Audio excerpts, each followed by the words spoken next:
ሰበር ዜና የካቲት 16 2018 ጤናና ፍቅርን ይስጥልኝ ውድ አድማጭ ተመልካቾች እንደምን አረፈዳችሁ። የሰዓቱን አበይትና ሰበር ዜናዎች ይዤ ቀርቤያለሁ። በቅድሚያም አርዕስተ ዜናዎቹን በማስቀደም ጀምራለሁ። በጎንደር በተለያዩ ቀጠናዎች የፋኖ ጦር ታሪክ ሰራ። ፋኖ በደብረ ታቦር ዙሪያ ባደረገው ከባድ ተጋድሎ ከ80 በላይ የአገዛዙ ጦርን በመደምሰስ ዙ 23 ጭምር በማውደም ታላቅ ድል ሲያገኝ የባህር ዳር አጎራባች የሆነችው ሻውራ ከተማ ትላንትና በፋኖ ቁጥጥር ስር ገብታለች። ፋኖ ከተማዋን ሲቆጣጠር የመሳሪያ ምርኮ እንደ ጉድም ታፍሶባታል። ዛሬ ከነጋ ጀምሮ ብልጽግና ከተማዋን በድሮን እየናጣትም ይገኛል። አሁናዊ የሻውራ ወቅታዊ ሁኔታ ምን ይመስላል? ዝርዝር መረጃው ከቦታው ይዘናል። በወሎም እንዲሁ የፋኖ ጦር በብልጽግና የብአዴን ስብስብ ላይ መብረቂያ ጥቃት በመሰንዘር ሙትና ቁስለኛም አድርጓቸዋል። በዝርዝር እንመለከተዋለን። ወዲህ ደግሞ አብይ አህመድ በትላንትናው ዕለት በሐዋሳ ሲፎክሩ ውለዋል። ቀይ ባህርን እናስመልሳለን ሲልም ከኤርትራ ጋር ለሚደረገው ጦርነት ዝግጅት መጨረሱንም አስታውቋል። አብይ ትላንትና ያስመረቁትን ጦር አሞካሽተውታል። ምናሉ እንመለከተዋለን። ሰላም ጤና ይስጥልኝ ውድ አድማጭ ተመልካቾች እንደምን ቆያችሁ? ከላይ በአርዕስተ ዜና ያደመጣችሁትን መረጃዎች ወደ እናንተ ላደርስ እዚህ ተገኝቻለሁ። የህዝባዊ ትግሉን የምትደግፉ እንዲሁም ሀገር ወዳድ የሆናችሁ አድማጭ ተመልካቾች ቪዲዮ ላይክ፣ ቻናሉን ሰብስክራይብ አድርጋችሁ የደወል ምልክቱን ታበሩ ዘንድ እንጠይቃለን። እንዲሁም በኮሜንት ድል ለህዝብ ልጆች ድል ለጀግኖቹም እያላችሁ ለህዝቡ ሲሉ ጫካ የገቡትን ታጋዮች ታበረታቱ ዘንድ እየጠየቅናችሁ በቀጥታ ወደ መረጃዎች ያለፍኩኝ፣ እስከ ፍጻሜው አብረን እንቆይ። ቀዳሚ ወዳደረኩት ጉዳይ አልፋለሁ። አብይ አህመድ በትላንትናው ዕለት በሐዋሳ ሲሸልልና ሲፎክር ዋለ። ከሶማሊያ እስከ ምጽዋ ሽብርተኝነትን የሚዋጋ ኤሊት ፎርስ ገንብተናል ሲልም ተናግሯል። ለአፍ መቼም ዳገት የለውም። የሚሉሽን ባልሰማሽ ገበያን ባልወጣሽ ይላል ሀበሻ ሲተርት። የገዛ ግዛቱ በሆነው ትግራይ ክልል ሰራዊቱን ማስገባት የማይችለው አብይ አህመድ ሶማሊያና ምጽዋ እንደርሳለን ሲል መቼም ክርስቲያኑ በስመ አብ ወልድ ብሎ ድንጋጤውን መግለጹ፣ ሙስሊሙም እስታፉረላህ እያለ አምላኩን ምህረት መጠየቁ አይቀርም። ሰውየው አቅመ ቢስነቱ ላይ እብደቱ ተጨምሮበት ነገር ዓለሙ ግልብጥብጥ ብሎበታል ሲል መሳይ መኮንንም የአብይ አህመድን ሁነት ገልጾታል። ከዚህ ቀደም በተመሳሳይ መልኩ አስመርቆት ኤሊት ብሎ አሰልጥኖ ያሰማራቸው ሰራዊቶች ሸዋ ላይ በፋኖ እንደ ክምር እህል ሲወቁ የነበረው በዚህ ሳምንት ነው። ትግራይ ክልልን ተሻግሮ ለመዋጋት ፍቃድ የሚጠይቅ አገዛዝ ከሶማሊያ እስከ ምጽዋ ሽብርተኝነትን እዋጋለሁ የሚል ተረት ተረት ሲያወራ መስማት የጆሮን ከፈን የሚያሳምም ነው። ፊንጣ ብትቆጣ ክንፏን ታጣ ነው ነገሩ። የቆጡና ወርድ ብላ የብብቷን ጣለች መሆኑም አይቀርም። ምጽዋና አሰብ ከሩቅ ሲመኝ አዲስ አበባ ሊነጠቅ እንደሚችል የተረዳውም አይመስልም። እብሪት፣ ትዕቢት፣ ድንቁርና፣ ጀብደኝነት ልቡንም ደፍኖታል። የአብይ አህመድ ጦር በየቀኑ በአማራ ክልል በፋኖ ኃይሎች እንደ ጉድ በሰልፍ የሚነዳ ሰራዊት ነው እና አብይ አህመድ ጀግናው አንደኛው እያሉ የሚጠሩት ሰራዊት በኢትዮጵያ ስም የሚምለውና የሚገዛው የመከላከያ ሰራዊት በአሁኑ ወቅት በታሪኩ አይቶት የማያውቀው የሞራልና የወታደራዊ ዝቅጠት ውስጥ መውደቁም ይታወቃል። በሄደበት የሚማረከው ትጥቁን ለታጣቂዎች አስረክቦ የሚበተነውና በከፍተኛ ደረጃ ሙትና ቁስለኛ የሚሆነው የሰራዊት አቅሙን የሚያሳየው በንጹሃኖች ላይ ብቻ መሆኑን ሁሉም የሚያውቀው የአደባባይ ሀቅ ነው። የአብይ አህመድ ሰራዊት በተለያዩ ግንባሮች ከሚገጥመው ኃይሎች ጋር እኩል መቆም የተሳነው ነው። የፋኖ ኃይል በሚወስድባቸው ተደጋጋሚ መብረቂያ ጥቃቶች ሰራዊቱ ከባድ መሳሪያዎቹንና ታንኮቹን ጭምር ጥሎ ሲፈረጥጥ በሺዎች የሚቆጠሩ አባላቱ ደግሞ እጃቸውን እየሰጡ መማረካቸው የዕለት ተዕለት ዜና ሆነዋል። በሌላ በኩል የኦሮሚያን ገጠር አካባቢዎች መቆጣጠር ተስኖት በየጫካው አድብተው በሚጠብቁት የሸኔ ታጣቂዎች ሙትና ቁስለኛ የሚደረግ የኦሮሞ ሴቶች ሳይቀሩ የሚነዱት ሰራዊት ነው። ምንም እንኳን የፕሪቶሪያ ስምምነት ቢኖርም ሰራዊቱ በሰሜኑ ግንባር ካለው የትግራይ ኃይል ጋር ያለው ፍጥጫ በስጋትና በድክመት የተሞላ መሆኑም ይገለጻል። በጦር ሜዳ ድል የራቀው የአብይ አህመድ ሰራዊት ሽንፈቱን ለመሸፈን የጥቃት አቅጣጫውን ወደ ንጹሃኖች የሚያተኩር የጅል ስብስብ ነው። ነው። የአብይ አህመድ ጦር የምድር ሰራዊቱ አቅም እንደሌለው በመረዳትም በተደጋጋሚ በተለይ በአማራ ክልል የሚደረጉ ጦርነቶችን የኃይል ሚዛን ሲበዛበት የኃይል ሚዛኑን ለማስጠበቅ የሚጠቀመው ድሮንና የአየር ኃይልን ነው። ከዚህ ውጪ የምድር ሰራዊቱ ከጥቅም ውጭ የሚደረግ የልፍስፍሶች ስብስብ ነው። ይህንን ሰራዊት ነው እንግዲህ አብይ አህመድ በሐዋሳ ሲሸልሉለትና ሲፎክሩለት የከረሙት። ከሶማሊያ እስከ ምጽዋ ሽብርተኝነትን የሚዋጋ ኤሊት ፎርስ ገንብተናል ሲሉም ሲናገሩ ማፈሪያም የላቸውም። የኤርትራ ሰራዊት ትግራይ ክልልን አጥለቅልቆ በኤርትራ የድሮን መቃወሚያ እየገነባ ነው። የሱዳን ጦር እስከፈለገው የኢትዮጵያ ድረስ ዘልቆ ይገባል። ጅቡቲ በተደጋጋሚ አፋሮችን በድሮን እየደበደበች ትገላለች። የኬንያ ኃይሎችም ድንበር አካባቢ ያሉ የኢትዮጵያን ግዛቶች ተቆጣጥረዋል። በጥቅሉ ኢትዮጵያ በጠላቶቿና በጎረቤቶቿ ስትወረር አንዳችም ጊዜ መክቶ የማያውቀው የመከላከያ ሰራዊት ነው በአብይ አህመድ እንዲህ የሚሞገሰው። በቀጥታ ከአማራ ክልል ወዳገኟቸው አበይትና ሰበር ዘገባዎች አልፋለሁ።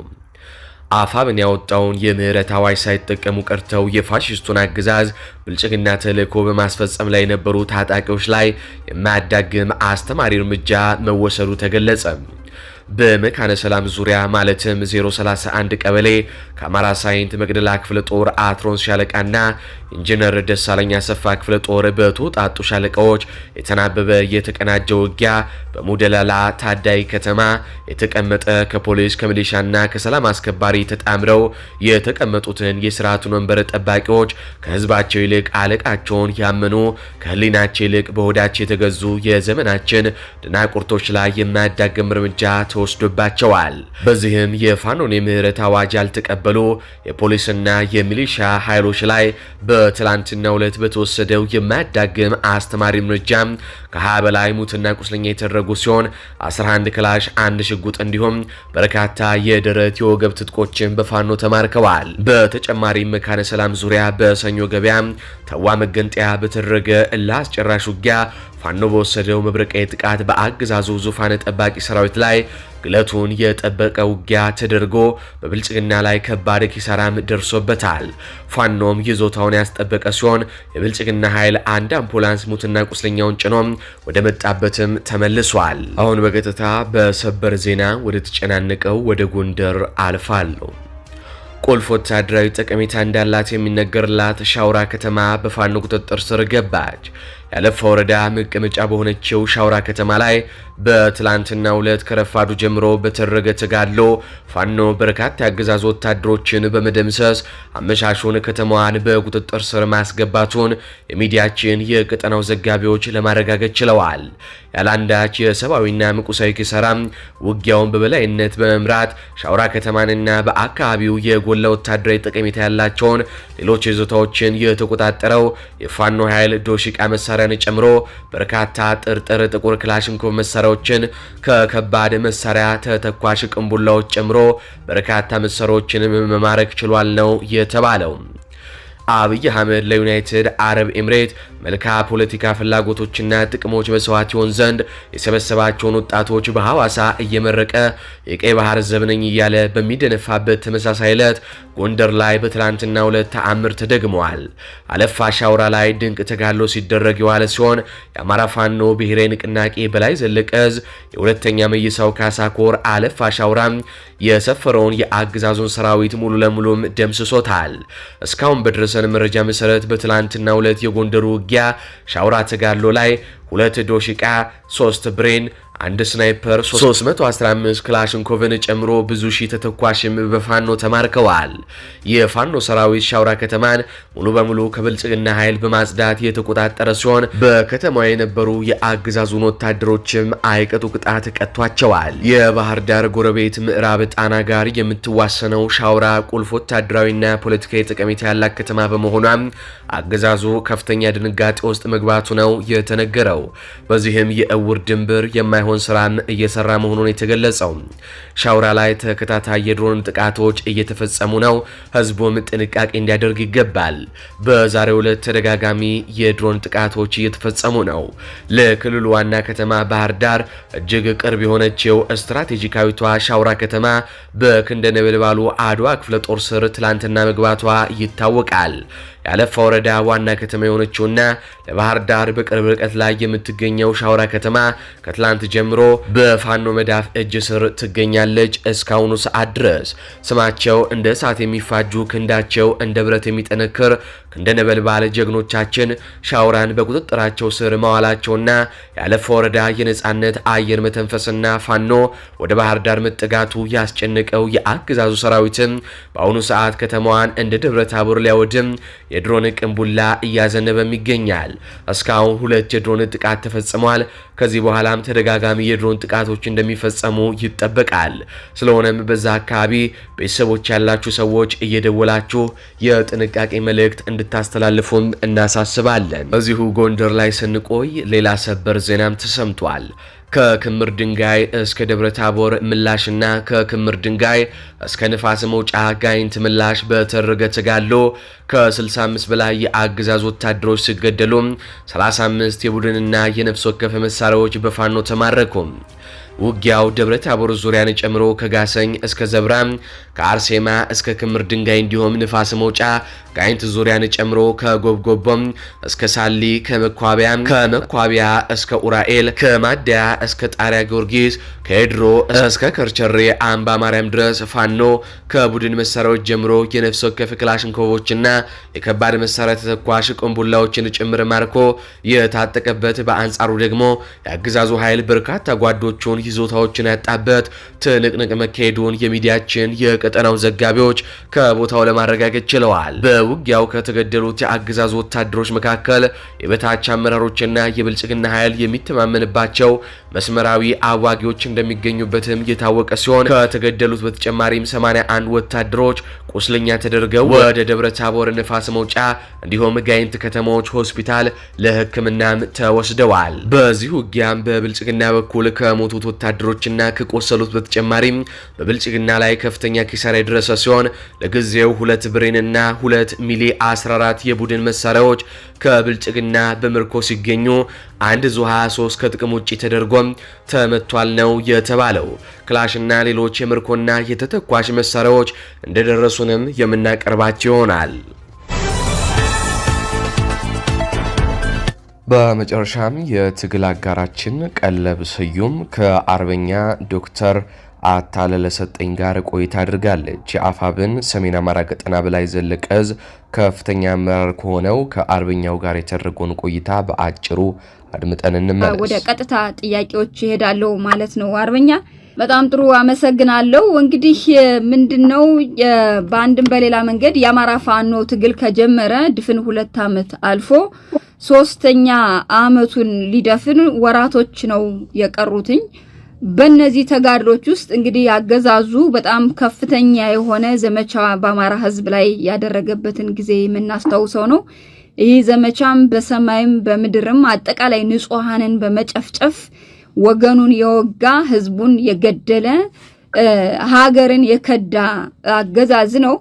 ነገር ግን የአማራ ፋኖ ይህን አገዛዝ እየታገለ ከፍተኛውን ድልም እየተቀናጀ ያለበትን ሁኔታ የምናውቀው ነው። የአማራ ፋኖ እንግዲህ ከሰፈር አደረጃጀት ተነስቶ የአማራ ፋኖ ብሔራዊ ንቅናቄ ድርጅት እስከ መውለድ ደረጃ ደርሷል። እንዲያው ምናልባት ቀጥታ ወደ ጥያቄ ከመግባቱ ጋር ተያይዞ ይሄ ድርጅት በመመስረቱ እንዲያው የተወሰነ የቆየ የዘገየ ቢሆንም ድርጅቱ ግን በጣም ከፍተኛ የሆነ መስዋዕትነት የተከፈለበት ስለሆነ አንተም በራስ የተወጣው ኃላፊነት ስላለ በድርጅቱ ምስረታ ተያይዞ የተወሰነ ነገር ብትል ደስ ይለኛል። አርበኛ አመሰግናለሁ። ከድርጅቱ ምስረታ ጋር ተያይዞ እውነት ለመናገር ያው ከብዙ ውጣ ውረዶች ነበሩት። ትንሽ የዘገየ መሆኑን ሁላችንም የምናውቀው ሀቅ ሆኖ ድርጅቱ አፋብን የሚለው ድርጅት ከተመሰረተ በኋላ ግን እጅግ ቀጽ በተስፋ የሆነ ለውጦችን አይተናል። በተለይ ከታች በህዝቡም በሰራዊትም በእኛም በኩል ያለው የትስስር ተሳሳን የምናደርጋቸው አስተዋጽኦ ትልቅ ተስፋ የሰነቀና የጀመርነውን ትግላችንም ፍጻሜውን የሚያሳምርና ፈጣን ለውጥ ፈጣን ምላሽ ያገኘነበት ተቋም ነው። አሁንም ተቋም እንግዲህ በዚህ አሁን ከተመሰረተ አጭር ጊዜ ነው ያለው። ከዚህ በኋላ ብዙ ነገሮችን የማደራጀት ስራዎችን ከላይ ወደ ታች የሚወርዱ ሰነዶችም ያሉ ሂደቶች ተስተካክለው ወደ ታች ወደ ሰራዊቱ በማድረስ ላይ ነው ያለው።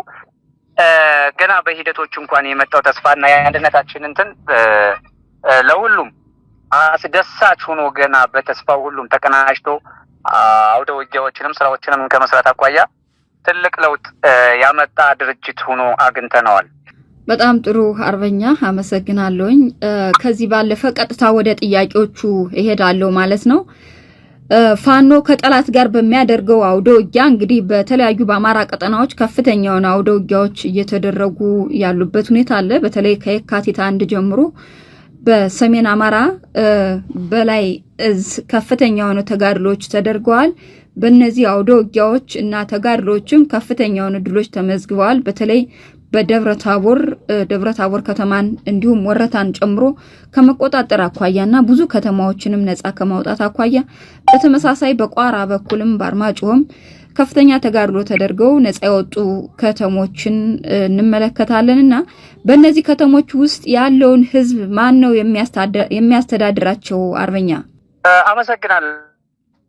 በብዙ ከተማዎች እንግዲህ እንደሚታወቀው ብዙ ወረዳዎች ብዙ እንግዲህ የዞን ከተማዎች ብዙ አስተዋጽኦዎች ተደርገው በተለይ አፋብን ከተመሰረተ ያለው ተስፋ ሰጭነቱ ሰራዊቱም የታዛዥነት ሚናው የጎላው ነው። ብዙ ወረዳዎችን እኔ ባለሁበት ቀጠናውን እዚህ አይመን፣ ሐሙሲት፣ ጉሃ፣ ምስራቅ በለሳ፣ ምዕራብ በለሳ፣ እብናት እና ብዙ ወረዳዎች ሚካኤል ደብር የሚባሉ ብዙ ወረዳዎች እና ንዑስ ወረዳዎች በፋኖ ሆነው እየተመሩ ይገኛሉ። ይህም አመራሩ ምንድነው ካነሳሽው ጥያቄ ህዝብ አደረጃጀት የሚለውን መዋቅር ተዘርግቶ ሁሉም ስርዓቱን መርህን በጠበቀ የህዝቡን ፍላጎት ባማከለ ከህዝብ የራሱ የሚፈልጋቸውን ሰዎች በየዘርፉ እና ተቋማትም በራሳቸው በተለይ ማህበራዊ ዘርፍ ተቋማትና ሌሎችም ተቋማት አጠቃላይ ያሉት በወረዳው ያሉ ሁሉም ከወረዳ አስተዳደር እስከታች ድረስ መዋቅሩን ዘርግተን የህዝብ አስተዳደር ባለው በህዝቡ በየወረዳዎች ያለው ራሱ በፋኖ በሚመራው ድርጅት እየተመራ ይገኛል። መዋቅሩም በሁሉም ወረዳዎች ዘርግተን ህዝቡም እና ፋኖም ጥሩ ሂደትና ጥሩ ግንኙነት ኑሮ ከዚህ በፊት የነበረውን እጅግ የተሰበሰበ የቢሮክራሲ የበዛበት መስመር ተቆርጦ በሚፈልገው መንገድ ስራዎች የተሰሩና ሂደቶች እየቀጠሉ ይገኛል። ሂደቱንም በአጠቃላይ በፋኖ ስርዓተ መንግስት እየተመራ ይገኛል። ሁሉም ተቋማቶች ክፍት ሆነው የትኛውም አይነት ተቋማት በሙያተኞች በኩል ያለው ስራ መስራት መቋረጥ የሌለባቸው በሰዓቱ መደናገጦች ነበሩ። እሱን ወዲያውኑ አረጋግተን ወደ ስራ ገብተው ሁሉም ተቋማት ለማህበረሰቡ አገልግሎት እየሰራ ይገኛል። ሰዓቱና ጊዜውን ጠብቆ ሂደቶች በዚህ ልክ በተስተካከለና መስተጋብርም ባለበት ቁመና ላይ ይገኛሉ ወረዳዎች ማለት ነው። በጣም ጥሩ አርበኛ፣ ምናልባት ከዚህ ጋር ተያይዞ ላነሳ የምፈልገው ነገር እንግዲህ አገዛዙ ምድር ላይ መዋጋት ሲያቅተው የእግረኛ ሰራዊቱም ሙሉ በሙሉ በሰራዊቱ ማለት በፋኖ ከፍተኛውን ምት ስለሚደርስበትና ስለደረሰበት በሰማይ ከፍተኛውን ድብደባ ያደርጋል። በተለይ የህዝብ ተቋማት ላይ ከፍተኛውን ጥቃት እና ንጹሃን ላይ ከፍተኛውን ጥቃት እየፈጸመ ያለበት ሁኔታ አለና ይሄንን ጥቃት ይሄን ቃጠሎ አንዳንድ የብልጽግና ወይም ያገዛዙ አሽከሮች ፋኖ የህዝብ ንብረት አወደመ አቃጠለ ሲባሉ ይደመጣሉና እንደው ምናልባት መሬት ላይ እንግዲህ ባለው ሁኔታ ካንተ ባለፈ የሚነግረን ሰው አይኖርምና መሬት ላይ ስላላችሁ ማለት ነው ይህን ነገር እንደዚህ ያሉ ለሚናገሩ ለሚያናፍሱ ሰዎች ምን አይነት መልእክት ይኖርሃል አርበኛ? በድጋሚ አመሰግናለሁ። በዚህ በኩል ምናልባት ይሄ መሬት ላይ ያለ ህዝብ ይመሰክራል።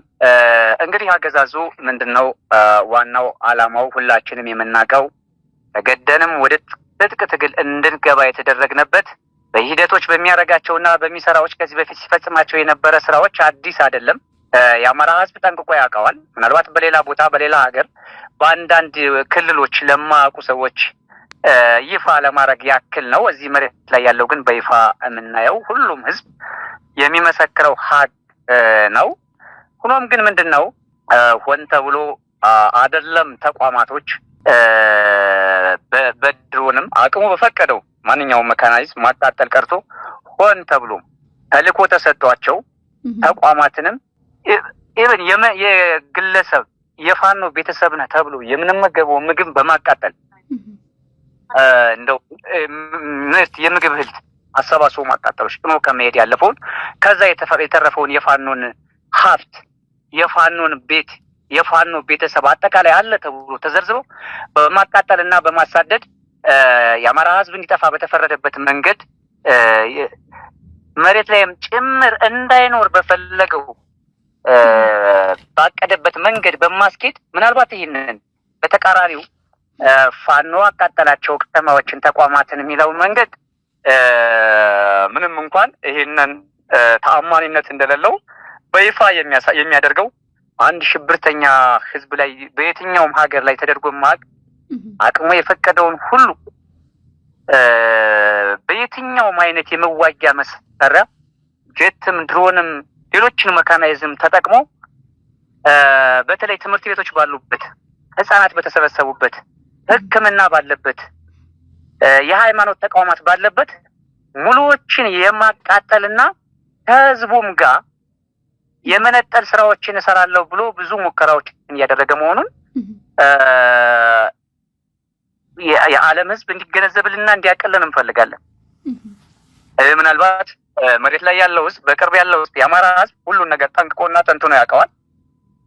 ስርዓቱ የሚፈልገው ምንድነው የሚለውንም አሁን ጠንቅቆ ስላወቀ ቅድም ስትዩ የነበረውንም ሐሳብ በየትኛውም ወረዳ ላይ ተጠናክሮና አቅሙን አጠናክሮ መታገል በማይችልበት ይህንን የሚያይ የአማራ ህዝብ የትኛውም ተቀጥኖና ሂደቶች የመጨረሻው የሚገጥመው ዕጣ ፈንታ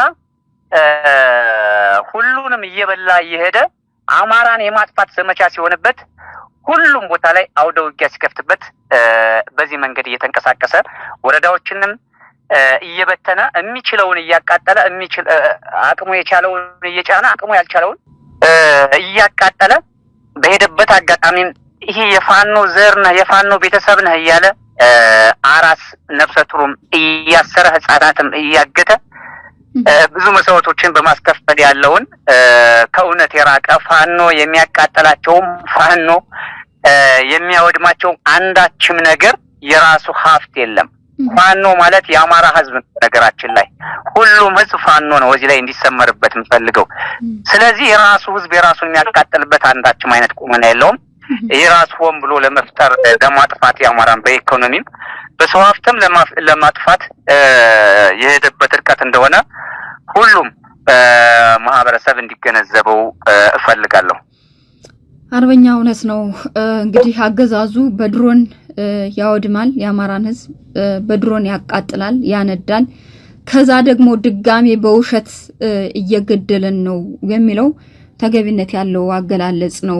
በውሸት እንግዲህ ለአማራ ህዝብ ዋስትና ለአማራ ህዝብ መድን ሆኖ በዱርግ በገደሉ ያለምንም ደሞዝ ክፍያ ያለምንም ነገር በነፃ ህይወቱን እየሰጠ ያለን የአማራን ፋኖ እንደገና በውሸት ከህዝብ ለመነጠል የሚጠቀምበት ሴራ እንጂ እውነት ለመናገር የህዝብንም ተቋማት እያቃጠለ እያነደደ ያለው አገዛዙ ነው። ስለዚህ አድማጭ ተመልካቾቻችንም ሌሎችም በዚህ ደረጃ ትረዱት ዘንድ ነው እንግዲህ አርበኛው በዝርዝር የነገረን። አመሰግናለሁ አርበኛ። አድማጭ ተመልካቾች ለሰዓቱ ያስኩላችሁ ዘገባዎች እነዚህን ይመስላሉ። በዜናዎቻችን ላይ ያላችሁን ሐሳብ አስተያየት በኮሜንት መስጫ ስር አስፍሩልን። እንዲሁም በዝግጅታችን ክፍል ላይ ያላችሁን ሐሳብ አስተያየት ምን ይጨመር ምን ይቀነስ የሚሉትንም በኮሜንት መስጫ ስር አስፍሩልን። እንዲሁም ቪዲዮውን ላይክ ቻናሉን ሰብስክራይብ በማድረግ አጋርነታችሁንም እንድታሳዩን እንጠይቃለን። እንዲሁም ላልሰሙ እንዲደርስ ሼር በማድረግ ለበርካቶች ተደራሽ ታደርጉን ዘንድም እንጠይቃለን። በቀጣይ በሌሎች ዘገባዎች እስካገኛችሁ ድረስ ቸር ያሰማን።